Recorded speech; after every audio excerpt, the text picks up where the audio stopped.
Ya, ngerinya formasi Sinteyong, Uzbekistan bisa diobok-obok 5 penyerang Indonesia sekaligus.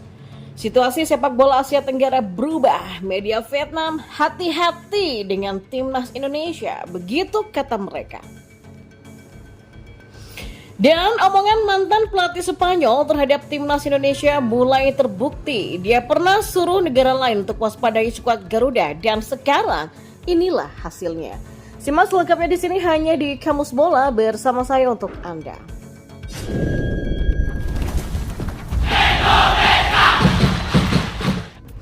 Ya, mantan pelatih timnas Indonesia Bambang Nurdiansyah menjelaskan dampak mengerikan formasi Sinteyong di laga semifinal Piala Asia U23 2024. Sinteyong diyakini akan tetap menggunakan formasi 3-4-3 untuk laga semifinal Piala Asia U23 2024 melawan Uzbekistan.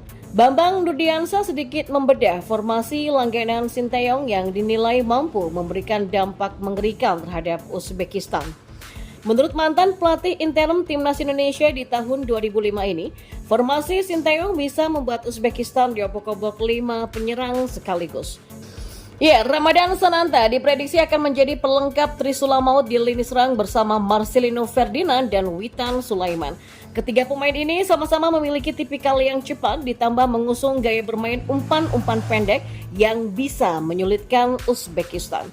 Meski Uzbekistan punya pemain berpostur tinggi, Banur meyakini pengalaman melawan Yordania dan Australia bisa dijadikan referensi. Tipikalnya cepat-cepat ini anak-anak ya, Marcelino, Sananta sama Witan. Masalahnya kan sekarang yang dihadapi adalah Uzbekistan, kata Bambang Nurdiansyah. Tipe-tipe bermainnya tipikal Eropa, main bolanya udah bagus ini anak-anak. Sabar, mengalir terus, kapan harus cepat itu dilakukan, itu yang paling penting.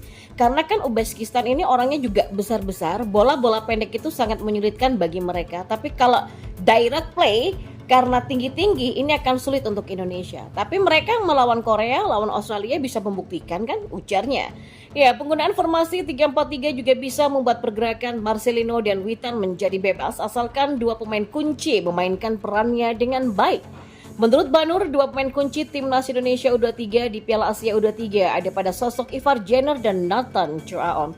Kedua pemain ini bisa menjadi penyeimbang baik saat menyerang ataupun bertahan, khususnya dalam posisi menyerang menggunakan 5 pemain. Dan kita beralih ke informasi bola yang lainnya. Ya, sepak bola Indonesia sedang menuju perkembangan pesat di Asia Tenggara dengan adanya generasi U23 yang berbakat dan pelatih berpengalaman Sinteyong.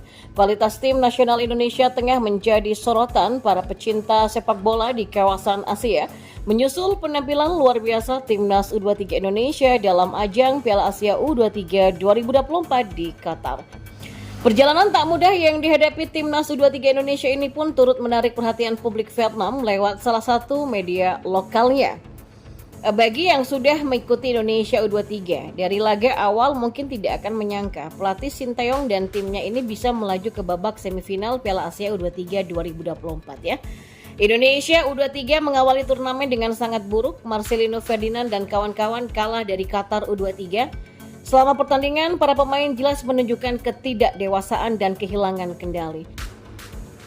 Namun saat ini Indonesia U23 mulai bertransformasi, tidak bisa dikatakan sulit dalam turnamen remaja bahwa tim yang kuat akan bermain bagus dari awal sampai akhir. Dan penting bagi tim untuk mengatasi rintangan psikologis agar memiliki landasan mental yang kuat untuk memaksimalkan potensinya, ujar media tersebut. Ya, menanggapi soal kesuksesan timnas U23 Indonesia di Piala Asia U23 2024, Tan Yen menilai ada beberapa faktor yang mendukungnya. Keberhasilan Indonesia U23 pertama-tama ini terletak pada faktor manusianya. Skuad Garuda itu terdiri dari 2 elemen, yaitu pemain naturalisasi dengan fisik yang mengesankan, keterampilan sepak bola dan pemikiran, yaitu Rafael Struijk, Ivar Jenner, Justin Hubner, dan Nathan Choaon. Kemudian ada pemain lokal yang dilatih di liga domestik, bergabung dengan tim nasional sejak usia muda dan mengumpulkan modal bermain yang banyak. Kelompok pemain itu antara lain adalah Rizky Ridho, Marcelino Ferdinand, Witan Sulaiman, Pratama Arhan, Hoki Caraka ataupun Komang Teguh. Jadi pengalaman di Piala Asia 2023, kualifikasi Piala Dunia 2026, Piala AFF 2022 atau bahkan SEA Games ini bukannya tak berarti bagi para bintang muda Indonesia. Keberhasilan eksekusi 11 dari 12 tendangan penalti melawan Korea U23 menunjukkan semangat kemajuan Indonesia U23 yang luar biasa.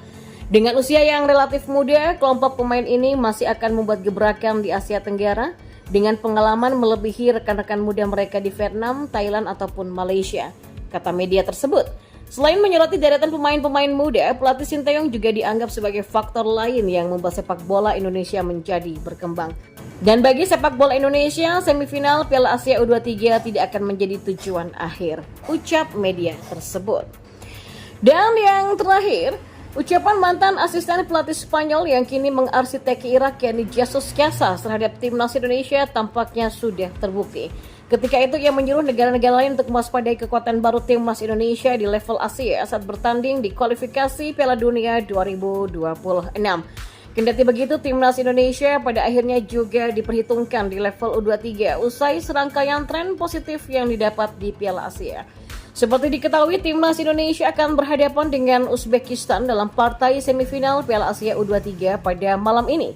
Ya, selain itu hanya timnas Indonesia saja yang belum pernah meraih gelar Piala Asia U23 di antara semifinalis lainnya seperti Jepang, Irak, dan Uzbekistan.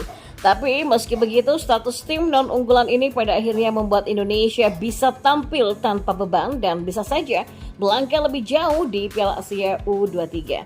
Situasi seperti itulah yang membuat tim-tim kuat mulai mewaspadai kekuatan baru timnas Indonesia asuhan Sinteyong di tingkat sepak bola Asia. Nah, kondisi ini sebenarnya sudah diprediksi oleh mantan asisten pelatih Spanyol yang kini tengah menangani Irak senior yaitu Jesus Casas. Jesus Casas pernah mengatakan jika negara-negara Asia lainnya perlu memperhitungkan timnas Indonesia sebagai kekuatan baru Asia. Ya, walaupun menang atas timnas Indonesia, tapi Jesus Casas melihat potensi besar dari skuad Garuda yang bisa memecahkan peta persaingan di sepak bola Asia di masa depan. Timnas Indonesia itu tampil memukau ketika 2 kali mengalahkan Vietnam, kata Jesus Casas usai kualifikasi Piala Dunia 2026.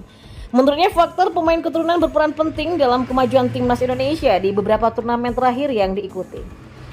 Saya pikir kami telah mengawasi beberapa pemain keturunan yang tampil berbeda dan punya gairah yang cukup tinggi.